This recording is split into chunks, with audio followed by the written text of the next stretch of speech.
gave the U.S. Treasury some ability to basically prop that up, make it safer for institutional investors. And it is stabilizing. It may not be normal, but nothing is these days. In terms of some of those shelf-ready projects, it probably is mill and overlay.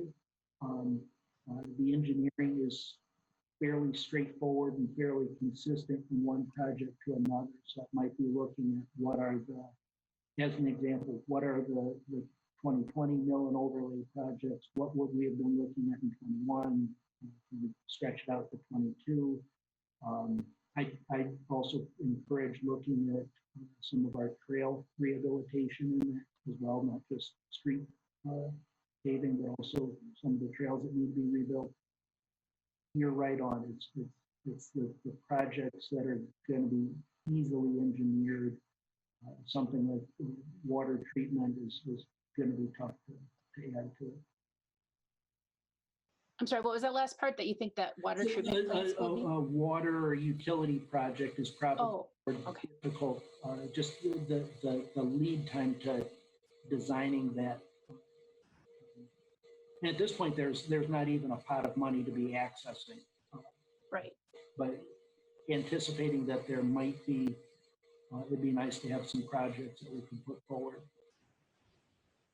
Agreed. We'd love to see what your ideas are in the upcoming weeks in regards to that.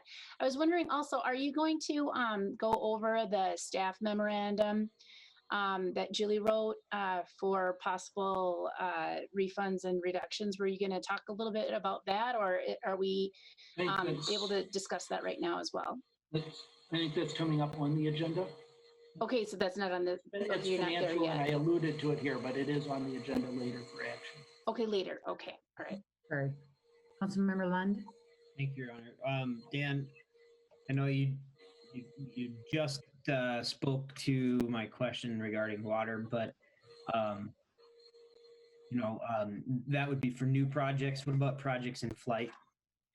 So as much as it would be great to get this stimulus, hypothetical as it is, to pay for projects that we don't have currently underway, it probably would be even more prudent to put those funds towards something that is already a pending expense on us that still yet would qualify for that. So I know that there are no funds and there are no stipulations around those fake funds right now. But I'm just stating that perhaps we don't look at what new projects we could create, but what existing projects we could fund and then save ourselves some money, since it seems like we might be having some cash flow or revenue issues in the future. It's a good point. I think, as you alluded to it, it's a matter of timing. If we have projects that we're considering here in April or May, but if that stimulus money, the infrastructure money, might not be announced until, say, September, and even if it's announced in September, is it available in the fall or not till first of the year? Can we hold off on our immediate projects on hopes that there might be stimulus money?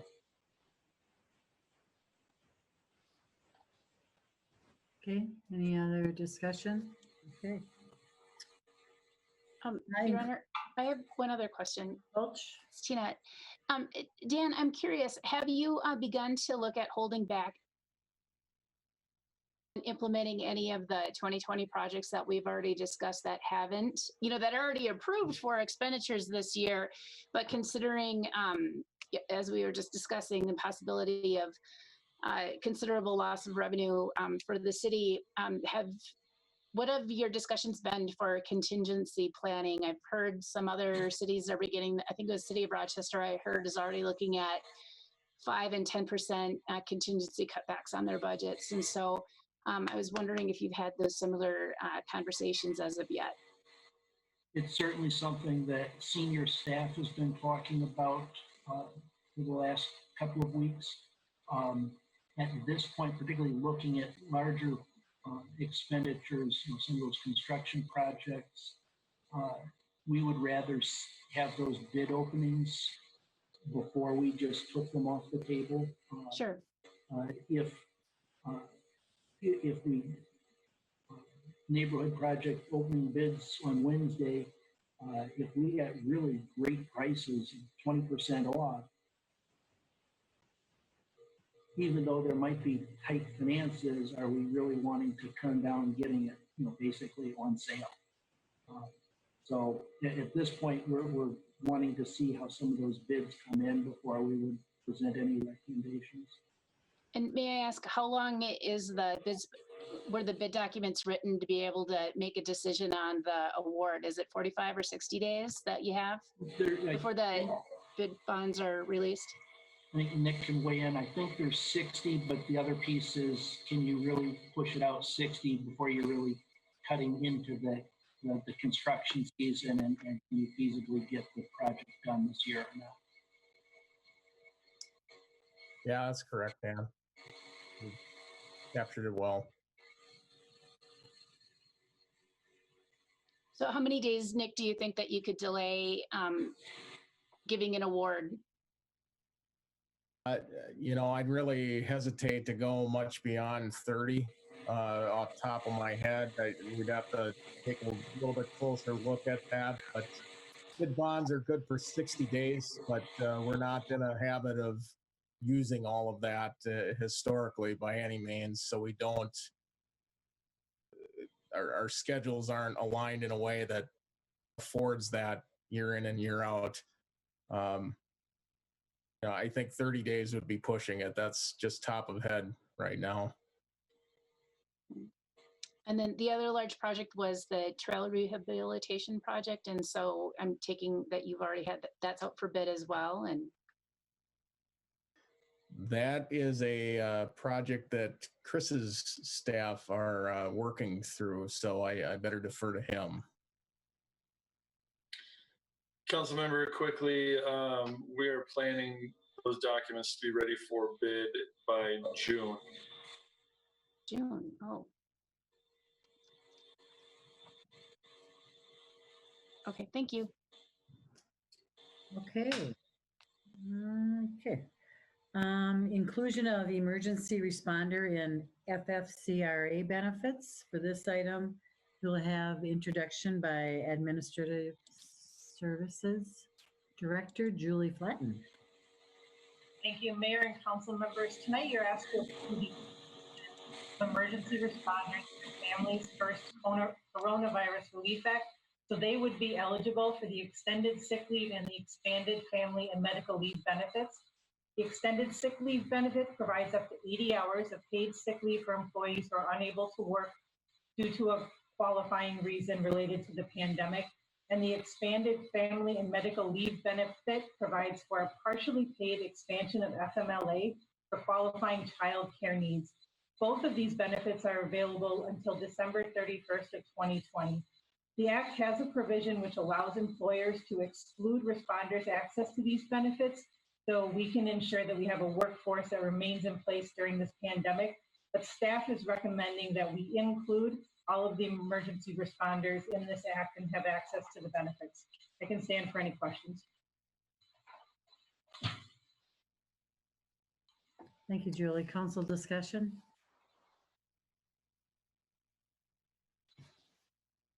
Council, I accept a motion to approve and inclusion emergency responders in the extended sick leave and expanded family and medical leave benefits granted on the Families First Coronavirus Relief Act, FFCRA. So moved, Your Honor. I'll second. Councilmember Liefeld, Councilmember Lund. Additional council discussion? Brox, not Lund. Sorry. I'm sorry, Brox. I must have a female voice. That's the second time. No comment. Thank you. Clerk Flatten, please call the roll. Councilmember Vaughn. Yes. Councilmember Fulch. Yes. Councilmember Balsonic. Yes. Yes. Member Liefeld, Yes. Councilmember Brox, Yes. Mayor Fassbender. Yes. Motion prevails. Consideration and possible emergency ordinance action on options for refund, reduction, or deferral of municipal license fees. For this item, we will have an introduction by Administrative Services Director Julie Flatten. Thank you, Mayor. Administrator Waticha alluded to this a little bit. So tonight we're going to ask you to consider an emergency ordinance that would provide relief to business owners who hold certain licenses. So after tonight's discussion and upon your decision, we'll draft a final version of the emergency ordinance and we'll bring that back for your approval at our next meeting on May 4th. So there were several options included in the council materials I provided, so I'll just go over them briefly. And obviously you folks can choose to approve all of these, none of them, some combination or any variation for which you see fit. So the first option we looked at was to provide a prorated refund to licensed establishments who were unable to sell goods or provide services during the governor's order to close.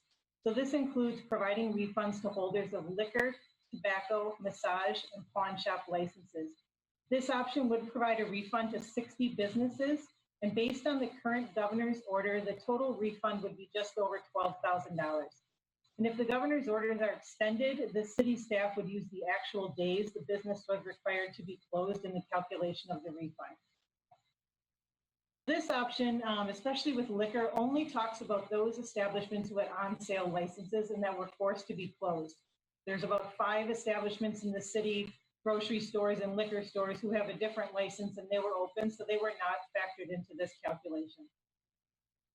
An option is to authorize a one-time reduction in renewal fees for these affected current license holders for 2020. The city collects annual license fees for these businesses at approximately $92,000. So the council could consider a percentage reduction in the renewal fees. As Dan had mentioned earlier, 10% is $9,000 loss of revenue, 25% is $23,000, 50% is $46,000, and a complete not collection of any fees for this year would be a $92,000 loss of revenue. Third option is to delay the collection of renewal fees from June 1st and give those businesses 45 days to make those fee payments. So then that would put them out to July 15th. This would not impact massage license renewals because their fees are not due until December 1st of each year. So like I said, you can choose to approve all, none, some combination. With any of these options, we issue the licenses, all the other requirements would remain intact. So I can stand for any questions. Your Honor. Thank you, Julie. Councilmember Brox? No? Councilmember Brox doesn't have her hand up. Oh, but Councilmember Liefeld will go. Julie, question for you. Do hair salons have, they don't pay us fees for this? We do not license hair salons. Perfect, thank you. Councilmember Lund? Thank you, Your Honor. The option 3, if we got to, okay, let me collect my thoughts here. There's so much that we don't know about timeline and what the next week, 2 weeks brings. We did option 3. Did option 3. It would still make sense to review option 1 and 2, in the coming weeks, coming meetings as well. A little bit of me, I want to make sure we're doing the right thing. We just saw a very, grim presentation of revenue projections and so forth. So we're adding to that or subtracting from that, however you want to look at it, by taking any of these actions. That being said, we're being of these options for a reason. Obviously, there's hardship involved here. I guess I would just point out that, you know, this is something that we should continually monitor. Even if we don't go with all three options, you know, we should be looking at this and how that might look in June or May or whatever. So. Your Honor, this is Tina. Could I speak? Councilmember please? Lund?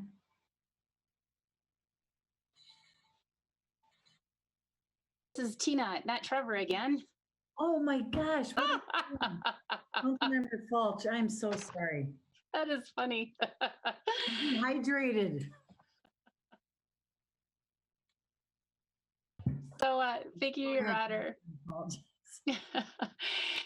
Now I forget what I was gonna say. Oh yes. So the last 4 Fridays, I believe, our president of the chamber, or executive director of the chamber, Christy Bars, has been sponsoring conference calls, Zoom calls with the Downtown Business Association, and some of the other elected officials have been also participating. Senator Carla Bigham, Representative Jurgens, Commissioner Slavic participated in the last one. But what I wanted to say is that the impacts to the downtown restaurants are clear. Our last conference call, one of the restaurant owners basically said she was on her knees and that she wasn't sure how she was going to survive. And it's an individual who's very stoic and a leader in our community. And it was heartbreaking to hear her, she did, and express the dire situation that our downtown restaurants are in. And so they need help now. They don't need help a couple months from now. We're not going to have these businesses, our restaurants aren't going to survive if the projections that they are using. Like, I actually found the Department of Health's data that the governor is using for their decision making. It's on the Department of Public Health's COVID-19 website. It's nice and hidden, but I'd be happy to share it with you all. And the scenario that the governor is using is that if we go through the governor's order of lifting that on May 6th, the general population will go to continuing in social distancing, but people who are vulnerable populations are supposed to stay more of in a shelter-in-place situation through the end of August. And they're also, already predicting that there'll be a second wave that will start sometime in the fall. And so the impacts for our restaurant community is tremendous in that, unfortunately, it is one of the establishments where germs, viruses are easily spread just because folks are in such close proximity to one another. And so I think it's imperative that we do what we can to support our restaurants who have on site sale licenses, and I am fully in support of providing refunds to those the establishments that have the on sale site liquor licenses, and that we actually look at removing the renewal fees for 2020 for them, because it's clear they're going to be down. Even if there isn't a governor's order that allows for them to be opened up again, I don't think that the public is going to be rushing back to situations where they might be at greater risk for the spread. And so I think it's just really imperative that we act now rather than later to help them. Thanks. Balsonic? Thank you, Your Honor. I think I'm on. Yeah, okay. I appreciate all that, Councilmember Fulch. I'm looking at options 1, 2, and 3. If we go with 1, they're going to owe some money. Is it on June 1st? If we go with option 2, no matter what percent, 10, 25, or 50, owe some money here pretty quickly. My suggestion would be option 3, that we delay for 45 days and then look at it again.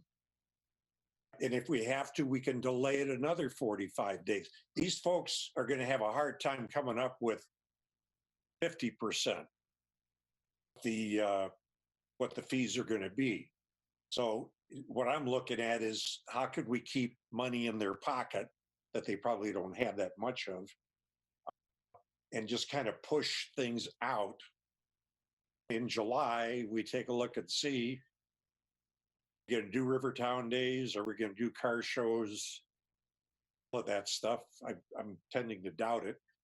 But at that point, we can look at option 3 again and extend it again, or come up with something else. Thank you. Councilmember Lund? Thank you, Councilmember Balsonic. I think so. Basically the 2020 liquor license is due on June 1st. Is that correct, Julie? Sale establishments, one half of it is due on June 1st. The other half is due on December 1st. December, right? Okay. So to Councilmember Balsonic's point, delaying that at least pushes that out, and we can better evaluate once we have a better understanding of the landscape. Option 1 is the past, and it's a refund. So I think 1 and 3 can live together. In your scenario as well, Councilmember Balsonic, in that we are not getting money right now, and we're also refunding money that would not have been useful license time, since they would have been closed. So I guess I see 1 and 3 with Councilmember Balsonic's point of reviewing this again, and perhaps option 2 becomes something on the table at that point in time as well.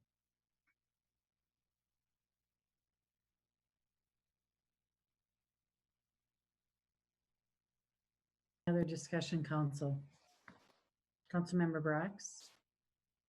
Thank you, Mayor. I guess my question is given Dan's presentation, giving up, if we waive these fees, what is it that we're giving up on the budget side? What is this amount of money as in terms of a project or something that we're going to be unable to do? Do you have any sense of that yet, Dan Waticha? Or want to talk in theoretical terms? I want to be concrete. If we're going to be short on revenue and tight in cash, as we already talked about, what is it that we're looking at, or what's going to happen on the side so that we can equal this out? As is in your memo, if you reduced the fees, so look at the option 2. If you reduce the fees by some percentage, it could be between, as presented there, it could be between $9,000 and $46,000. If you waive the fees entirely, which I think Councilmember Fulch suggested a couple minutes ago, it'd be closer to $92,000, $93,000. I guess my question is magnitude. Yeah. What specifically that might carry through to specific projects? It's not a direct tie. Okay. Your Honor is not there. Your Honor.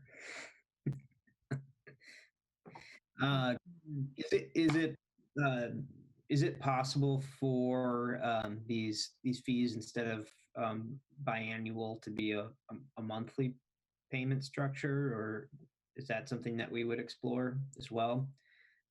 As cash flow is an issue, that would be another mechanism to help ease the burden of, a June 1st and a December 1st type of payment. With maybe a reduced rate or whatever, I guess is my point. That may also add benefit to those businesses to be able to spread that out. To Counselor Flegel a little bit, I know the way our payment plans are structured in ordinance. I'm not certain if they're structured in statute at all.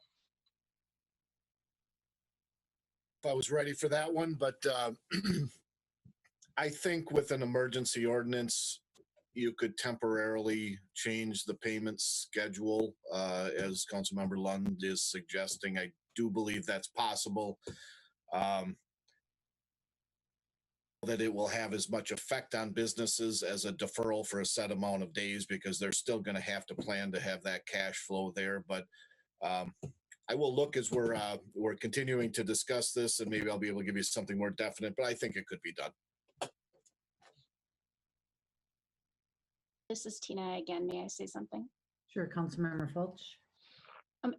Let's be realistic that this isn't going away anytime soon, and we are not resuming normal considerable amount of time. They're talking about that this virus is going to be a problem for at least the next 1.5 to 2 years before they may have, a vaccine that is in place, or that, what was I reading, that the majority of the herd, so to speak, of the population has been exposed and has created antibodies, and so that we have some resistance. And so our restaurant community is like, if you guys, they're begging for assistance. And if we don't show as leaders that we are listening to them, why are we elected if we're not going to take a stand and be responsive to their needs? And this isn't, I don't see this as a giveaway. This is an investment in helping them to stay open so that they do bounce back and they are able to pay again next year their normal liquor license fees. And so it's dire. All the money for the Small Business Administration loans has already, for the PPP loans, is already spent. And so they're looking at a second appropriation. They don't even think that that's going to be enough.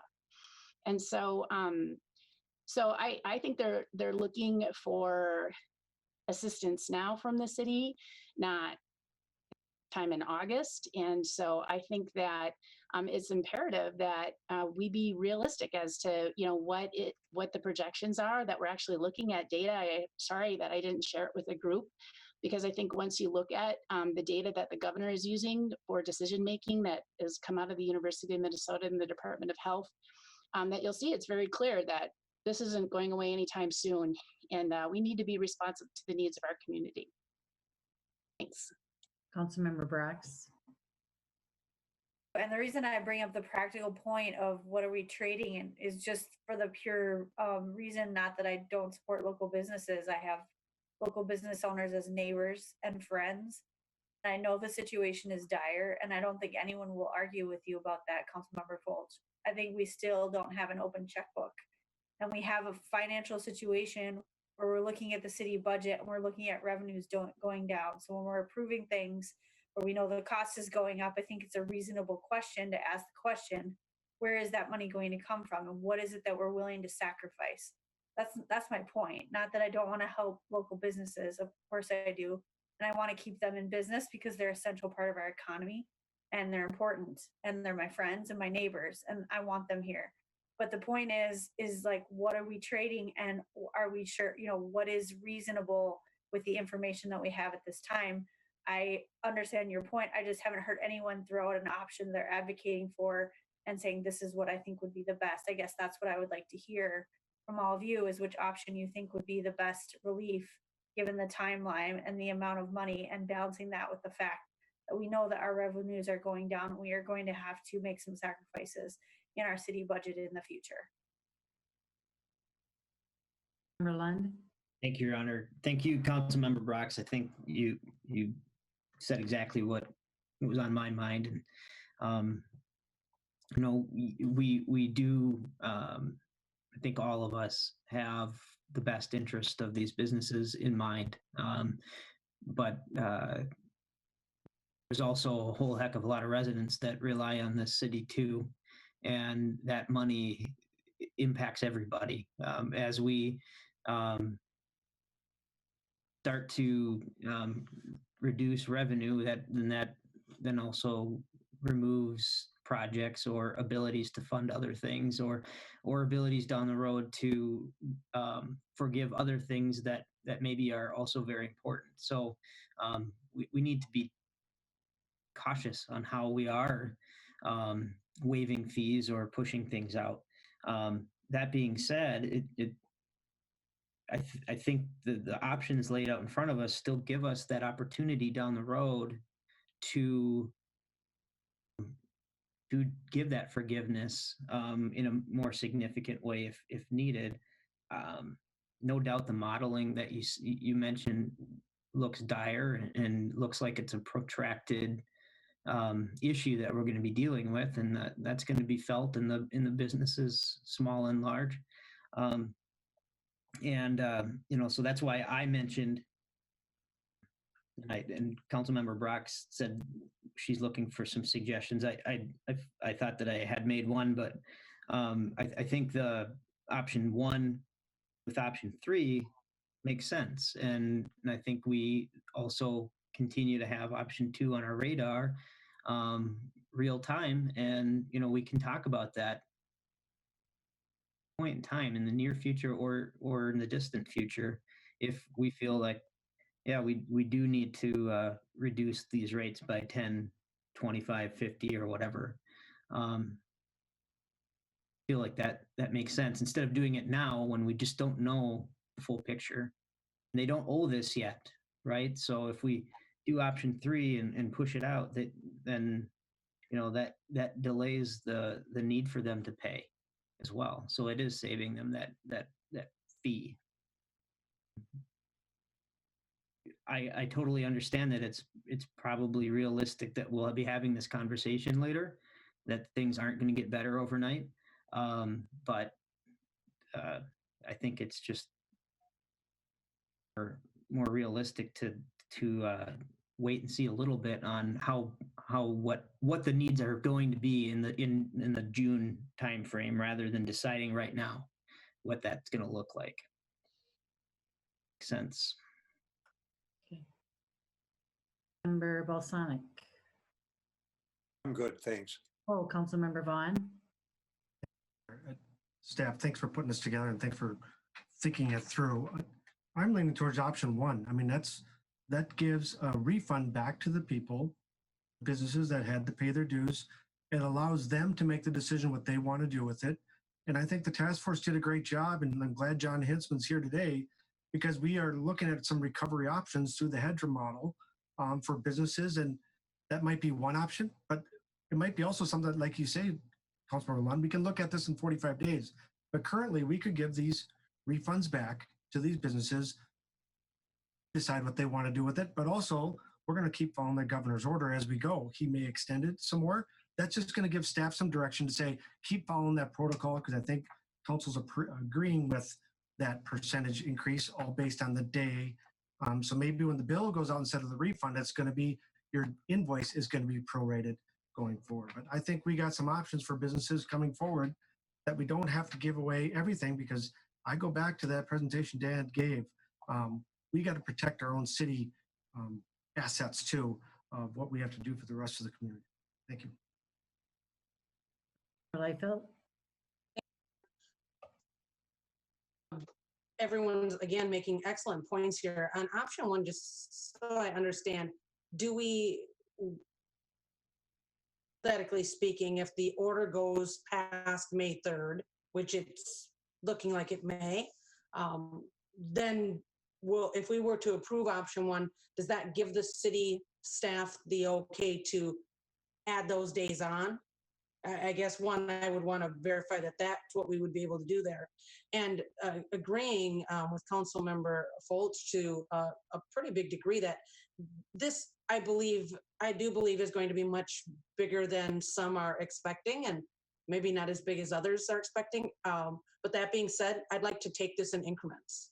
I'd look at option one as relief right now to get us through May 1st or the end of May or wherever we land here with the governor.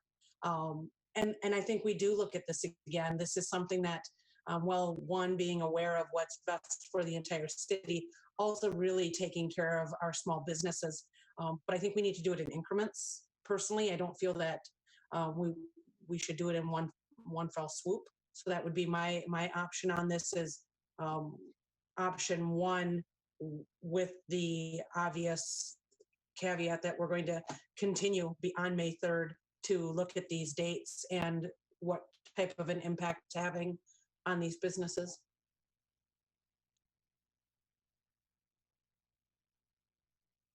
Councilmember Lund. Your Honor, I think Councilmember Balsonic was first. Member Balsonic. Thank you, Your Honor. If we look at option one, and if we were to approve that, then what happens on June 1st?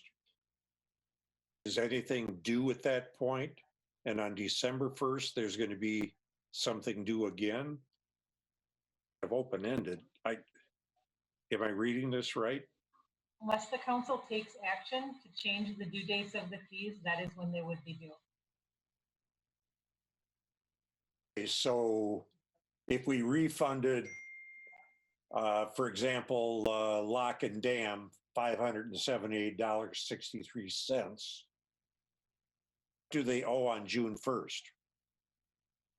Their liquor license renewal is $2,200.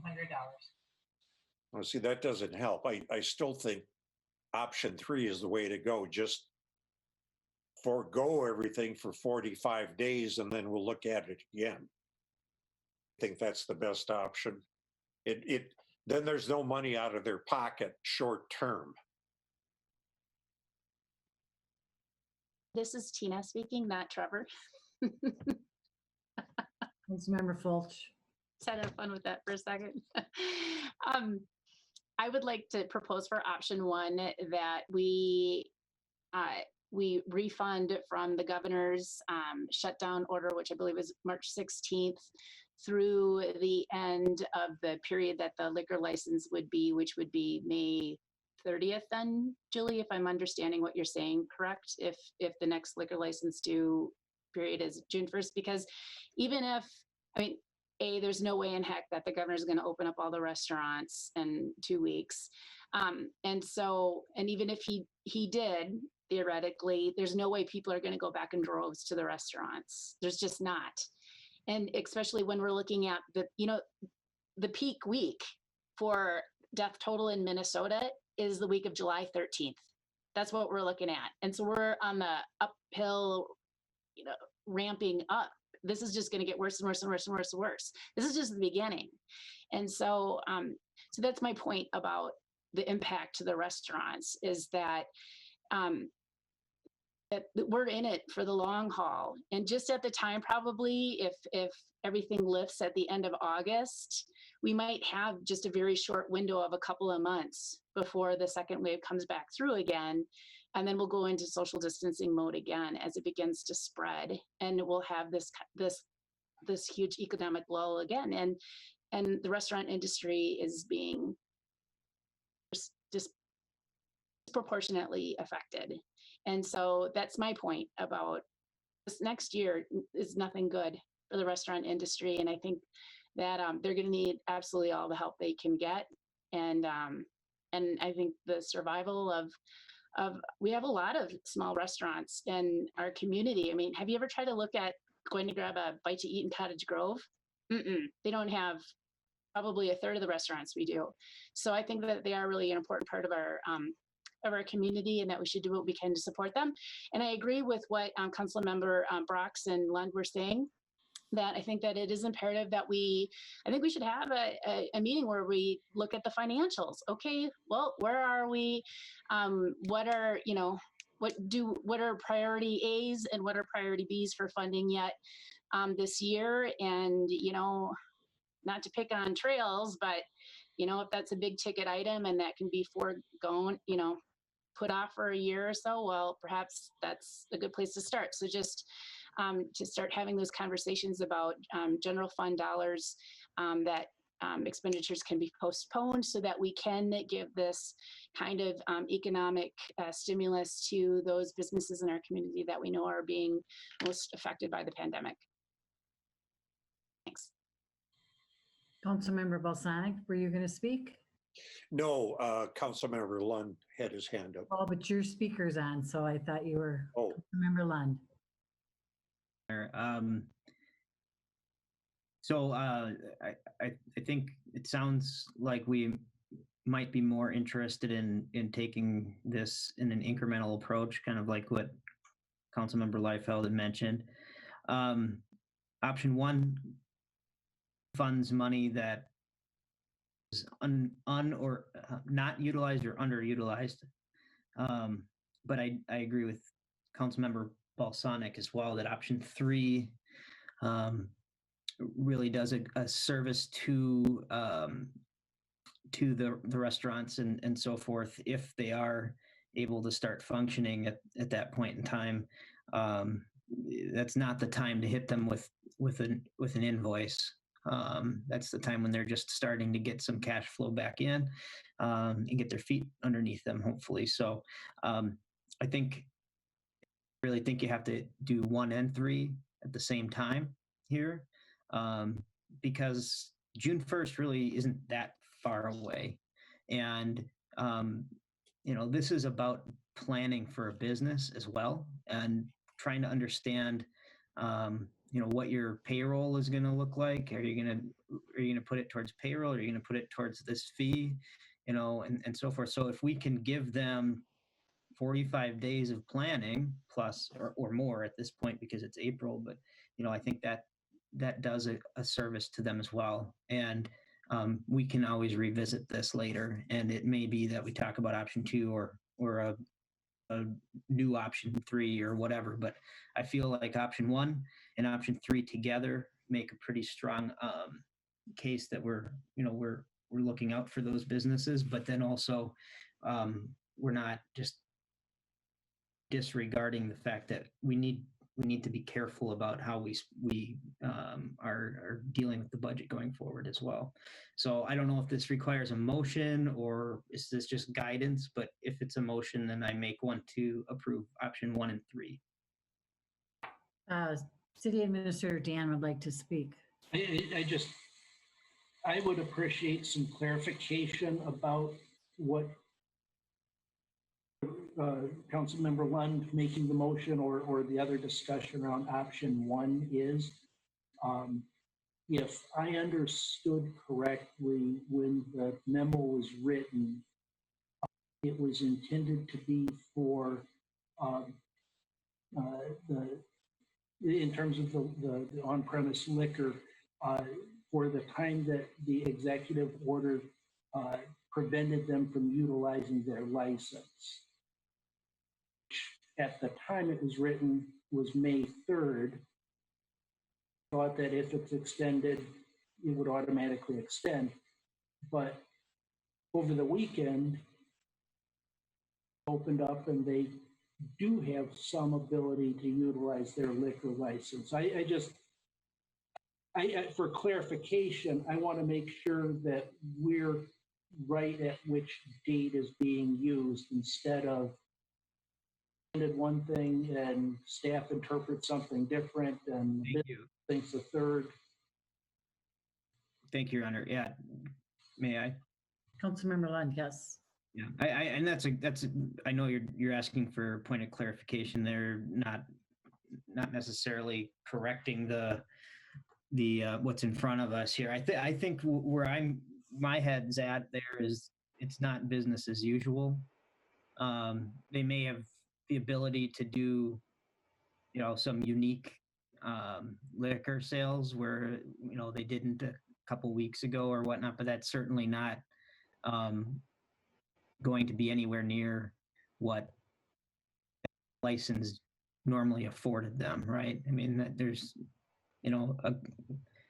a couple of beers along with your hamburger to go isn't the same as a bunch of people sitting around and spending money. So if that's what your question is, I think you stick with the concept of business as usual as your guidance, and that's my opinion for how these licenses would be used.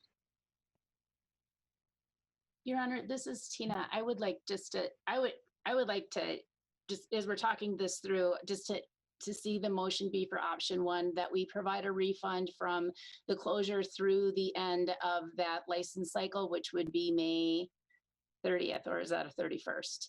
But the end. Councilmember, just to clarify, their license goes through June 30th. It's renewable. June 30th, okay. Well, then I'll say June 30th, because the Busted Nut, they reported that they have only had 20% of their normal sales. So they are substantially behind. And as Councilmember Lund said, that, you know, a couple 6-packs of beer aren't gonna begin to even make a dent in that kind of loss. And so they're yeah, they have no cash flow. They're swimming in debt. They're having to take out loans to be able to survive just through, you know, a couple more weeks. And so,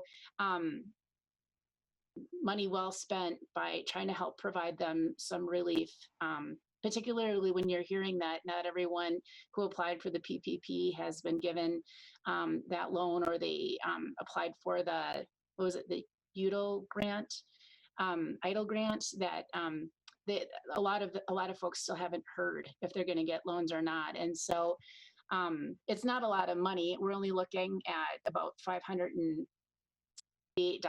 through, I mean, for each business for, what would that be? That would be through for mid-March through now. And so that's just, I mean, what are we looking at, really, like $1,000 per establishment? And so, I mean, that maybe that doesn't seem like a lot of money, but I'm sure to them, it is a lot of money when they barely have anything coming in. I don't know if there's a motion on the floor, Mr. Flugel, if you could clarify, Trevor, if you made a formal motion there, or if you were just kicking around ideas there. I think there was a motion by Councilmember Lund. If he wants to clarify the intent of his timing as that applied to, I think that may be appropriate. Lund? I did make a motion, yes. The timing that I was indicating was along with the governor's orders, but not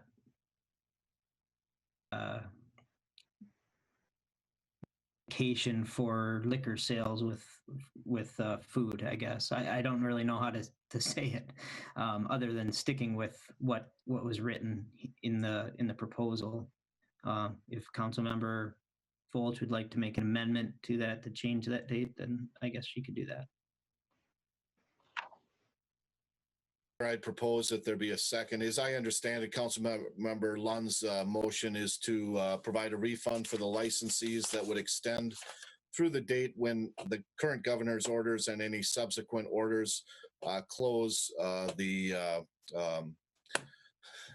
I'm getting a little punchy here. Close the establishments effectively to in-person sales. And so I think that would currently extend through May 3rd or 4th. And if it's extended, would go longer than that. I think what's possible is the end of May. So I see that as the current motion with a first on the floor. And I would propose there be a second, and you can certainly go with an amendment after that. Second that. Councilmember Vaughn? Any other discussion? Clerk, call the roll, please. Clerk Flatten, please call the roll. Councilmember, I'm sorry, can I make an amendment now to that motion? Is that how it works, or it first has to be voted on as to pass? Any council, there's now been a first and a second, and at the point of discussion, any council member can bring a motion to amend that primary motion. And if it gets a second, then that would get voted on to amend the primary motion. Can make a motion at this point in time, Councilmember Folch, to amend that prior motion. I'd like to make an amendment to the motion to extend the end date through the end of June, knowing that even if it is opened, if the restrictions are lifted, people aren't going back to restaurants in any way near the numbers that they had been, knowing that our peak week again for death in Minnesota is looking at July 13th. And so we're only going to be continuing to ramp up in the spread of COVID-19 within our state, and we're going to begin to feel those effects. And so that's why I'd make a motion to provide a refund from the time of the shutdown through the end of June 30th to help provide some relief to those establishments. I second. And Councilmember Liefeld seconds. Any other discussion on that amendment? Okay, Clerk Fratton, please call the roll. And if I could clarify, this is on the amendment only. So this is to amend the motion, Your Honor, and that's what this motion is for. Does that make sense? Okay, This is a motion to amend the primary motion, so it's limited to that. It's not the full action. If it passes, then the motion will be to give the refund through June 30th. If it does not pass, the original motion will still be on the floor and you'll have to vote on that. correct. Clerk Flatton, please call the roll. Councilmember Vaughn, Yes. Councilmember Fultz, Yes. Councilmember Balsanic,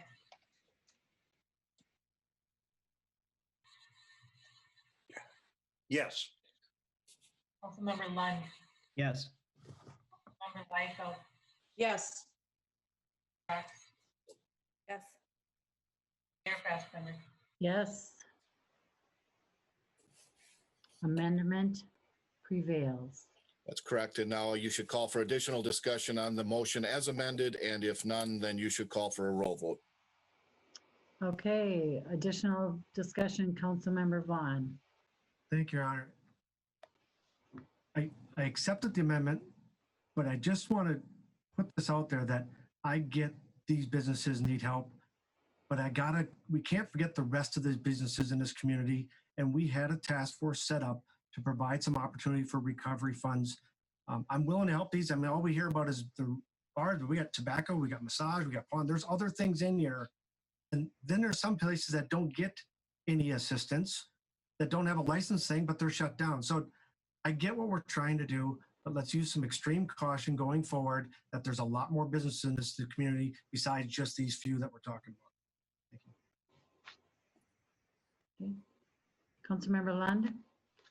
Thank you, Councilmember Vaughn, for saying that. I agree, and I think that's where some of us we're pointing at too is we need to proceed with caution and be able to make good decisions later instead of boxing ourselves into a corner where we can't help out those who need it.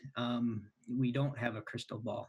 The projections are projections. It's a model. They can be wrong. We don't know what we don't know yet. So if we can take this step by step, do some small actions now to help out those who we know are in need right now, and that task force is there and is allocating funds to be used TBD. And this is an action that the council can make today, though, that is separate from that. But yes, we do need to be mindful as we go forward. Okay. Any other discussion? Okay. Clerk Flatton? Councilmember Vaughn, Yes. Councilmember Fultz, Yes. Yes. Councilmember Balsanic, Yes. Councilmember Lund, Yes. Councilmember Liefeld, Councilmember Brock, Yes. Mayor Fassbender. Yes. Motion prevails. Okay. For this item, 2021 budget process and timeline. The introduction will be by City Administrator Dan Uticha. I'll be brief. This is not an action item tonight. It really is more just to get it on people's radar since we're about into the budget season. We will have, propose having a council workshop in 1 month on May 18th, which is the typical presentation by the finance manager going through estimated taxes and financial information. The other piece that I really want that workshop to include is some identification of priorities from the council to help guide the development of the budget, and specifically identify what council wants to see in terms of a tax rate and levy. That guidance will be very important in working with staff over the coming months. I know in the past it's been broken into 2 workshops, but I believe we can do it in 1. 1st of June, I would give instructions to departments, work with them over, they would submit them back to me by the end of the month, and we then would work and refine their proposals or their requests over the month of July. End of July, I would make my administrator's budget recommendation. And then in August, the finance committee would have presumably a series of meetings to work through that and pass it on to council. By September 30th, the council would need to set the preliminary tax levy and budget. Then late November and into December, would have to have the truth and taxation hearing and adopt the budget by the end of the year. Some of those dates could a little bit depending on timing, but I think that this schedule that's laid out in the memo is probably pretty accurate for when things would occur.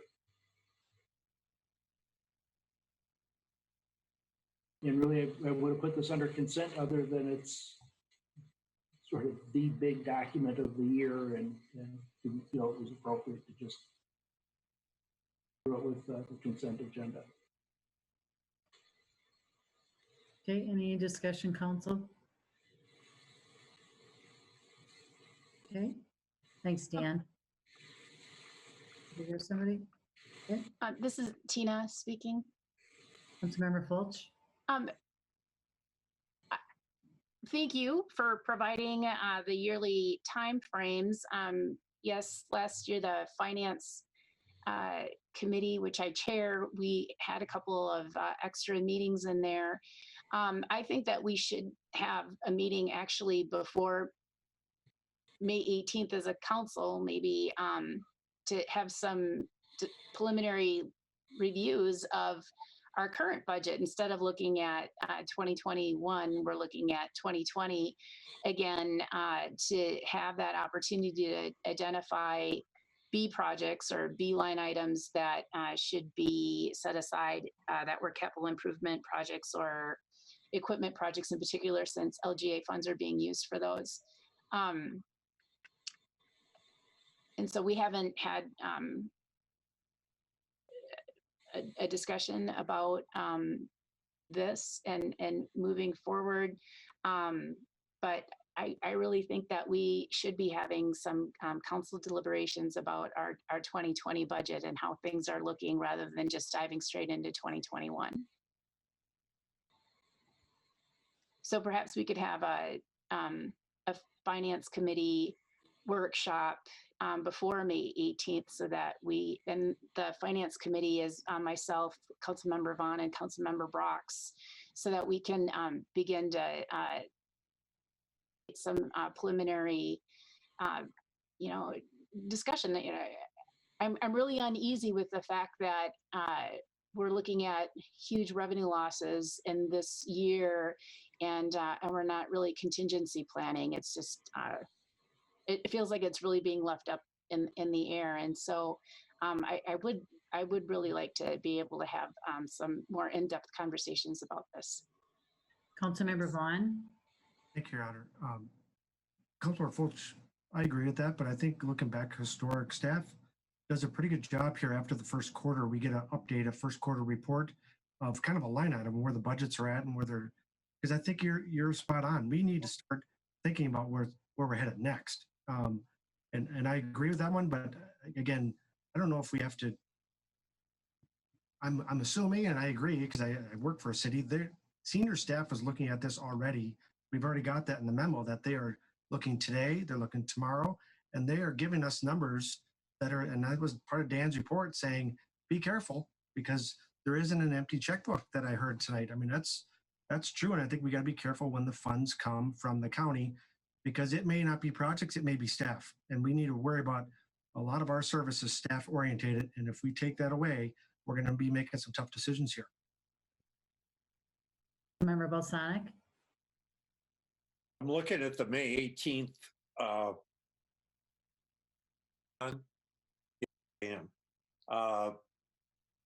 May 18th City Council workshop to present background financial information, goals, priorities, overview of large projects, etc. I'm just kind of assuming staff would say, here's where we are now, and here's what we're looking at in the future. I don't know that we need a separate just to talk about what we've been doing this year. I think we know it.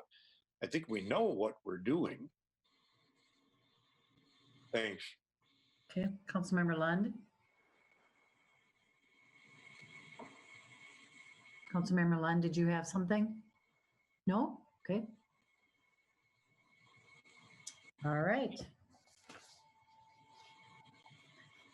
Any council members have any announcements? None? Okay, I have a couple. Your Honor, this is Councilmember Fulch. Say, when we were discussing the issues before about the refunds and the license fees, the renewal fees for 2020, we passed option number 1, which was great, yay. But the other thing that we had on the table was option 3. And so just for a point of clarification here, I feel like we just kind of moved past that really fast. Because I felt like we had group consensus that we should have been looking at, in addition to option 1, 2, or 3. And so I agree that although I believe we should be taking action on a reduction of the license fees, I would rather see us postpone those due dates.